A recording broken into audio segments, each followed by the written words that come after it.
자, 어제 열린 이 국민의힘 2차 경선 1대1 마스 토론에서 홍준표, 한동훈 후보 3시간에 걸쳐서 아주 끝장 토론을 펼쳤습니다.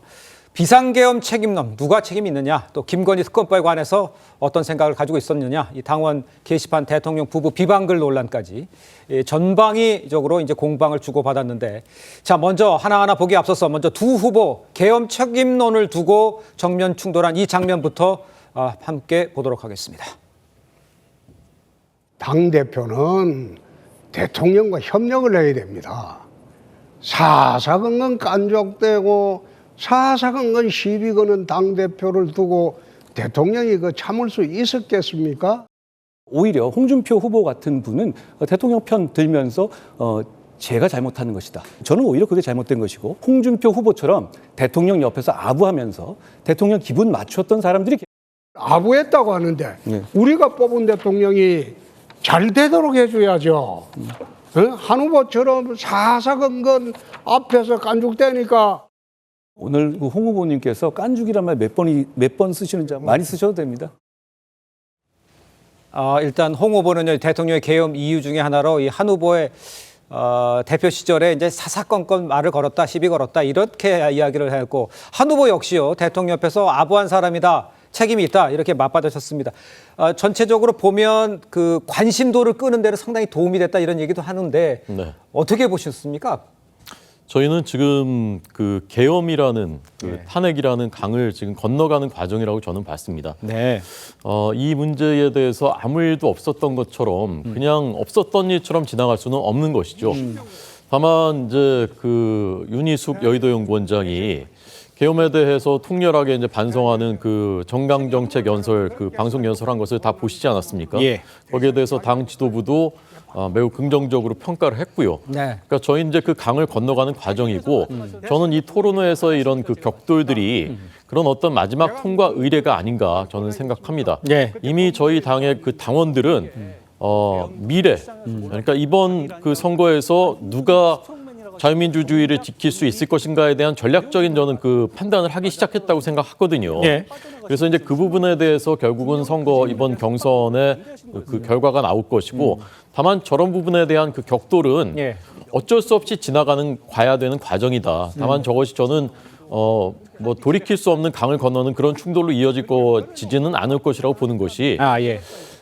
사실은 박근혜 대통령 탄핵 때와 이번은 저는 다르다고 생각하는데, 비상계엄이라는 그 행위에는 저희가 집권 여당으로서의 도의적인 책임감은 있는 거지만 계엄하는 과정에, 기획하고 실행하는 과정에 일절 관여된 바가 없죠. 사실은 아무도 알지조차 못하지 않았습니까? 그러니까 이제 그 부분에 대한 어떤 그래도 도의적인 책임을 표시하고 또 그런 부분에 대한 그 과정에서의 그 뭐 잘잘못 그런 것들 한번 얘기하는 그런 그 마지막 건너는 과정이다, 그렇게 봅니다. 알겠습니다. 그 건너는 과정이라는 표현을 썼습니다. 애둘러서 말해 주신 것 같지만, 일단은 모든 사람들이 재미는 있었지만 저 상처가 더 심하게 나면 안 되는 거 아니냐, 이렇게 보는 시각도 있었거든요. 어떻게 보셨어요? 좀 위태위태하긴 했죠. 그런데 일단 저 토론을 보면 이제 쓰여진 단어나 아니면 그 표현들이 사실 부적절한 부분도 많이 있어요. 그런데 큰 구도를 보게 되면 어느 분이 당을 더 사랑하는지에 대한 그 인식을 당원들이나 국민들이 생각했을 것 같아요.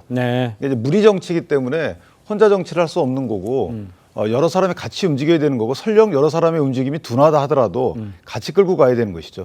그것이 이제 정당의 어떤 정치라는 것인데, 그런 관점에서 보면 어느 분의 말이나 대답이 조금 더 당원들이나 국민들 가슴에 와닿을지는 이제 드러나는 것이고, 또 하나는 저희가 이제 계엄을 미리 못 막았다라는 부분이 하나 있는 거고, 그다음에 계엄을 이미 이제 진행된 계엄을 해제하는 과정에서 공이 있었다. 그다음에 이제 탄핵, 이 세 가지는 별개의 문제거든요.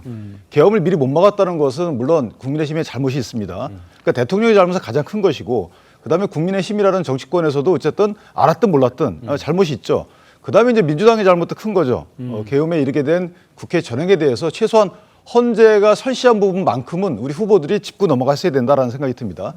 그다음에 이제 탄핵 관련돼서도 탄핵에 찬성하는 것과 반대하는 것에 어떤 전략적 측면, 이 부분은 이제 정치권, 정치 세력이기 때문에 전략적 측면을 고려 안 할 수가 없는 거죠. 각기 다 다른데 이것을 전부 다 뭉뚱거려가지고 서로 공방하다 보니까 마치 국민의힘이 계엄을 옹호한 정당처럼 이렇게 비춰지는 것은 정말 피해야 되는 거죠. 왜냐하면 본선에서 이것은 민주당이 행할 프레임이거든요. 그래서 그런 부분은 금도인데 어쨌든 이번 사자 토론에서도 마치 국민의힘은 계엄을 옹호한 사람들이 많은 것처럼 이렇게 느껴지게는 공방은 좀 안 했으면 좋겠다는 생각이 듭니다. 알겠습니다. 자, 이런 가운데 김건희 여사의 특검법을 둘러싼 공방도 아주 그 3시간 동안 치열하게 이어졌죠. 홍준표 후보는 한 후보를 향해서요. 한 대표가 이제 당대표 시절에 김건희 특검법을 통과시키겠다면서 용산을 협박한 게 사실이냐 이렇게 물었어요. 한 대표는 말 조심하라고 이렇게 되받았습니다. 그 목소리 한번 들어보도록 하죠. 당대표 시절에는 김건희 특검법 통과시키겠다고 용산을 협박하면서 그렇게 하지 않았습니까? 그런 사실이 없다고 아니라고 말씀드렸잖아요. 또 여기서는 말을 좀 조심하셔야 돼요. 저 부분에 한해서 이제 감정이 격해지고 얼굴도 좀 붉히는 모습도 보였는데 어떻게 보셨어요, 교수님께서는? 아무래도 이제 홍준표 그 후보님은 기본적으로 어쨌든 대통령과 대통령 부인이 안전하게 정권을 운영할 수 있도록 도와줘야 된다 이런 입장이 강한 것 같습니다. 예. 한동훈 대표 입장에서는 역으로 대통령 부인이라 할지라도 법적인 문제가 있을 때는 정리해야 된다, 밝히고 해야 된다. 그게 바로 이제 김건희 특검과 관련된 또 혹은 이번 탄핵과 관련된 두 분의 입장의 차이가 명확하게 나고 있다. 그렇게 보여지고요. 이제 이 과정을 통해서 홍준표 후보는 어쨌든 당내에 계시는 보수적인 전통적인 유권자들에 대하여 이러한 문제들을 정말 그동안의 어떤 정서라고 하는 원정주의적인 질서가 있었던 것이죠. 대통령 보호해야 되고 여당으로서의 어떤 또 보수로서의 마땅히 그런 것이 맞다라고 하는 이제 부분을 강조하면서 한동훈 전 대표에 대하여 가볍다. 그리고 우리 당이나 대통령을 충분히 어떤 보좌하지 못했다 이런 것을 공격하고 있다라고 보여지고. 근데 이제 8명에서 4명으로 뽑았을 때 우리 당원들의 그 흐름은 강한 리더십과 유능한 리더십을 절묘하게 두 사람 만들어 놓은 것 같습니다. 이제 그런 의미에서 홍준표 후보는 강한 리더십으로서 그러니까 상대 후보에 대하여 한 대표에 대해서 가볍다라고 하는 표현을 자꾸 쓰는 것 같고요. 이제 다른 한편으로 보면 이제 유능성을 보여줘야 될 수 있는 기회들을 오히려 저와 같은 언쟁을 통해서 오히려 홍준표 후보가 좀 선방한 거 아니야 역설적으로 보면 그렇게도 볼 수 있는 지점이 있습니다. 알겠습니다.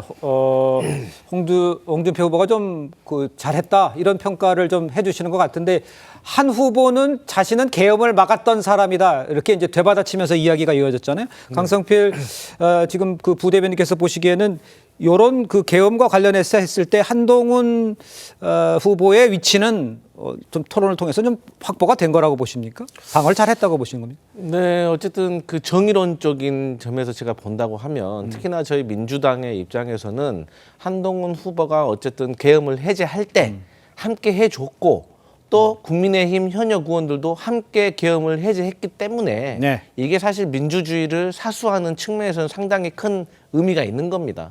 그러니까 뭐 계엄을 해제할 수 있는 표만 놓고 본다고 하면 뭐 민주당 혼자만으로도 가능했지만 이 민주주의는 여당과 야당이 함께 지키는 거 아니겠습니까? 그래서 그런 면에 있어서는 상당히 저는 의미가 있다고 평가를 하지만 이제 아무래도 비상계엄에 대해서 그리고 탄핵에 대해서 불편해하시는 국민의힘 지지자와 당원들도 분명히 있을 거예요. 그래서 그런 분들에게는 이런 한동훈 후보의 태도가 어떻게 비춰졌을지는 좀 미지수입니다. 알겠습니다. 홍준표 후보는 당원 게시판에 올라온 대통령 부부 이 비방글에 대해서도 지도자의 품성 문제이기 때문에 안 물어볼 수 없다면서 한동훈 후보를 공세를 펼쳤죠. 이 발언도 함께 한번 들어보도록 하겠습니다. 지도자의 품성 문제이기 때문에 안 물어볼 수가 없어요. 당원 게시판에 윤석열 대통령 후보 내외를 원색적으로 비난하는 글이 게재가 됐어요. 한 후보의 가족이 범인인가 아닌가? 계엄은 도망 다니시면서 게시판에 진심이신 거 보고 참 황당합니다. 윤석열 대통령과 김건희 여사가 아직도 성역이라고 생각하세요? 그래서 그렇게 해서 빠져나가지 말고 비난글 쓴 게 한 후보의 가족인가 아닌가?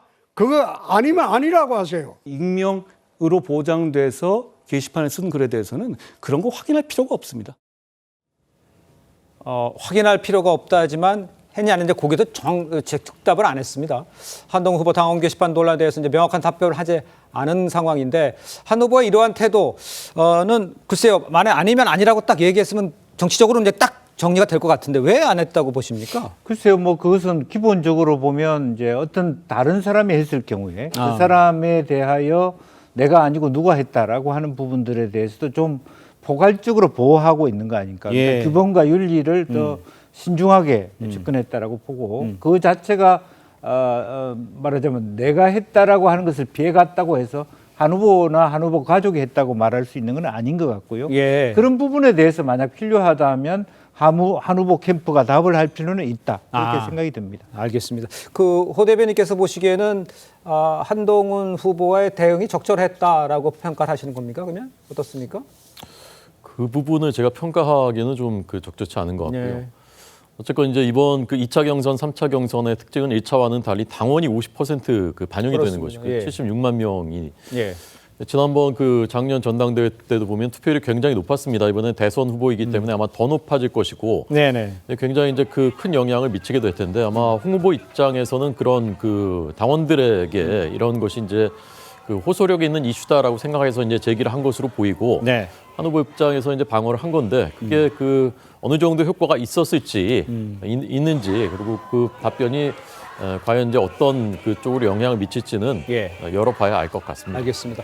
전체적으로 보면 어제 토론이 3시간 넘는 맞짱 토론이 상당히 관심을 끄는 부분이 있었기 때문에 과연 그렇다면 저 두 후보의 토론이 어떻게 연결이 될까? 결과에는 과연 어떤 영향을 미칠까? 이렇게 관심을 많이 가질 수밖에 없는데 두 후보에게 아까 말씀하신 대로 당심과 민심이 다 반영이 되기 때문에 각자 좀 도움이 됐다 이렇게 해석을 할 수는 있습니까? 저는 두 분 다 도움이 됐다고 봅니다. 예. 왜냐하면 지금 이제 결선 제도라는 게 있기 때문에 결선은 이제 두 분이 올라가는 거거든요. 그럼 그렇죠. 두 분 선정 과정에서 저렇게 3시간 동안 맞토론을 하게 되면 그리고 각자 지지하는 층의 의견을 들어서 속 시원하게 해줬다라는 평가를 받을 수 있거든요. 예. 또 하나 홍 후보 같은 경우에는 이제 김문수 지사의 지지층에까지 호소하는 취지의 질문과 대답을 한 게 있어요. 그렇죠. 김문수 후보에 관련된 여러 가지 얘기가 또 나왔기 때문에 마치 대신 내가 분풀해 줄게 뭐 이런 식의 관점으로 볼 여지도 없지 않아 있어서 예. 저 두 분의 저런 공방은 각자 지지층에게 더 어필을 그러니까 상대방 지지층을 뺏어오는 효과는 없어도 예를 들면은 한동훈 후보 같은 경우는 안철수 후보가 뺏어갈 부분을 지킬 수 있는 거고 그다음에 홍준표 후보의 경우는 김문수 후보가 뺏어갈 부분을 지키거나 더 뺏어올 수 있는 부분이고 그렇게 양자간에 하고 싶은 말만 한 거죠. 따라서 저는 두 분이 적대적 공생에 토론을 한 것이 아닌가라는 생각을 합니다. 적대적 공선에 토론을 했다. 그렇다면 우리 강성필 부대변인께서는 밖에서 보실 때 그럼 과연 누가 2명으로 남을 것 같아 보이세요? 저는 어쨌든 간에 한동훈 후보는 올라갈 것 같습니다. 한동훈 후보는? 투에. 그런데 이제 홍준표 후보와 저는 김문수 후보 두 분 중에서는 네. 누가 올라갈지는 사실상 잘 모르겠어요. 그런데 이제 어제 토론을 보면서 저는 이 과거의 민주당의 대선 경선이 좀 생각났습니다. 예. 그러니까 서로 치열하게 경쟁하는 건 좋은데 이게 향후에 이 토론이 격화돼 가지고 이게 서로 간의 진영의 갈등이 남고 또 그걸 넘어서 사법적인 리스크로까지 연결이 될 수 있는 내용에 대해서 예. 거침없이 공격을 하는 모습을 보고 과연 지지자들과 국민들과 당원들이 어떻게 생각했을까라고 예. 생각을 했고 뭐 홍준표 후보도 이 토론에 대한 매너 그리고 거기에 대해서 한동훈 후보도 또 똑같이 대응하는 그 매너를 보면은 사실 그 부분에 있어서는 그 누가 딱히 점수를 얻었다라고 보기는 어려울 것 같습니다. 조금만 보충 설명 드리자면요. 저는 이제 지난번 민주당 대선 후보 경선 이낙연, 이재명 두 후보가 맞붙었을 때 이제 대장동 이슈가 이제 불거지면서 이제 지난번 대선. 네네 엄청나게 이제 격화됐었지 않습니까? 그렇습니다. 네.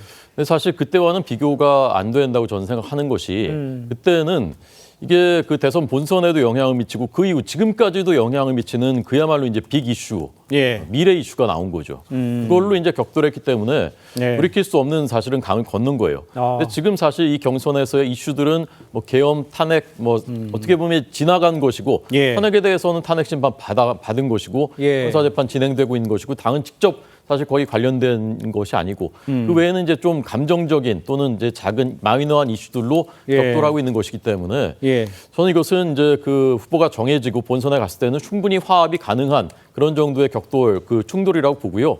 참고로 말씀드리자면 예. 그 2차 경선 토론회 때 유튜브 그 조회수가요. 250만에 달합니다. 지금 250만. 예. 1차 토론회도 200만에 육박했었습니다. 그리고 그 방송사들의 시청률이 저희가 예상했던 것을 훨씬 뛰어넘는 정도의 수준으로 나왔어요. 그러니까 아하. 국민들이 굉장히 관심 있게 지켜보시고 있다는 얘기고 예. 열기가 점점 뜨거워지고 있다라는 얘기입니다. 알겠습니다. 우리 교수님께서 보시기에는 뭐 정치권에 오래 계셨으니까 지금 이런 상태에서의 이제 저 국민의힘 쪽의 내부를 들여다 보면 지금 2명 정도로 압축을 이제 돼야 되는 문제잖아요. 누가 지금 아까 말씀하신 한동훈 후보는 남을 것 같고, 근데 김문수 그다음에 한 명 더 있잖아요. 홍준표 후보. 두 분 중에서 어떻게 생각하세요? 글쎄요, 뭐 저 경향적으로 보면 저도 이렇게 누가 올라간다고 한동훈 후보를 제외하고는 네. 왜냐하면 트렌드상으로 한동훈 후보에는 뒤에서 위로 올라가고 예. 팬덤이 받쳐주는 걸 드러나는데 김문수 후보가 실제로 이제 한덕수 그 대행으로 이어진다라고 하는 것이 과연 플러스가 될지 마이너스가 될지 그런 부분이 달려 있는 것 같습니다. 예. 최근에 들어서는 약간 내려가는 추세였는데 네.